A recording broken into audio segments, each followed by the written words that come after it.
So guys, real talk lang to sa mga tao diyang puro reklamo sa bigas, taas daw ng bigas, dapat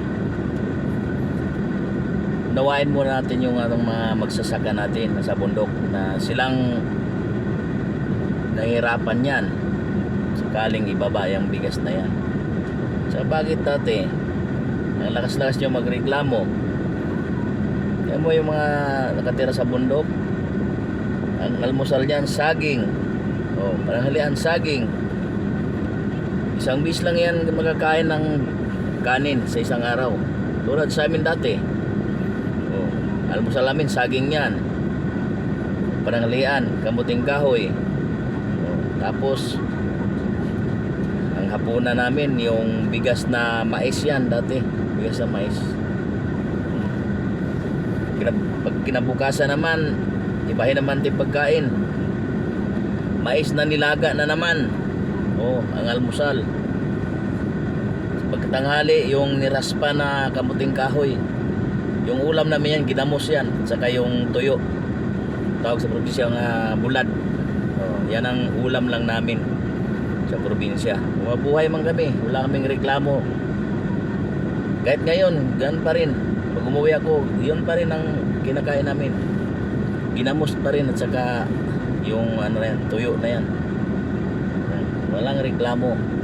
Kayo dito, mila iba kasi dito, kasi real talk lang to gusto kasi puro libre na lang nag-aantay lagi ng ayuda. Dapat umuwi na lang kayo sa kanya-kanya yung probinsya, hindi naman kayo taga Maynila pasaway lang kayo dito pasaway lang, nag-aantay lang ayuda. Yun lang inaantay, abangan nyo lagi. Ibaba ang bigas, kahit ibaba pang bigas, wala naman rin kayo pangbili. Yung mga tamad kayo magtrabaho nag-abang lang kayo sa bigay ng gobyerno, kailan kayo bigyan. Kahit ibaba pa yan ng 5 piso yan, reklamo pa rin kayo kasi wala naman kayo pangbili, kasi ayaw nyo na magtrabaho, gusto nyo mag-abang lang kayo sa ibibigay ng gobyerno sa inyo, gusto nyo libre. Puro kayo reklamo, hindi kayo marunong magtipid.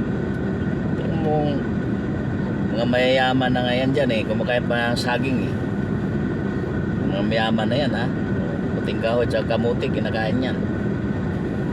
Hindi na kumakain ng bigas tayo pa yung mga hirap, lakas nating magreklamo.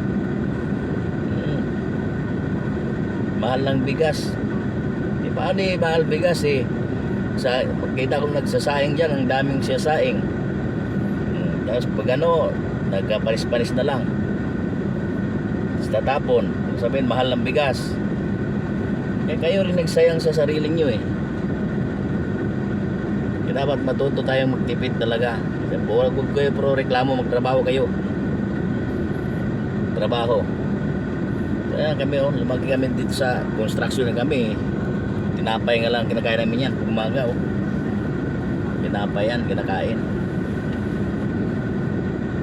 tanghali kunting kanin lang, isang kanin, sardinas, buhay na kami.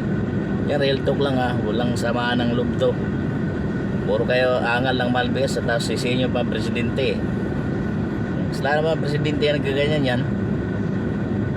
Ibaba na presidente yan, di kawawa na rin yung mga magsasaka natin, ibaba ng bigas na yan, kaya niya ibaba.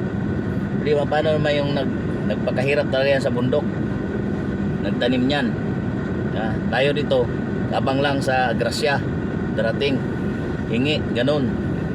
Kahirap doon, gusto nyo libre lang pati pagtanim, mga abono yan libre.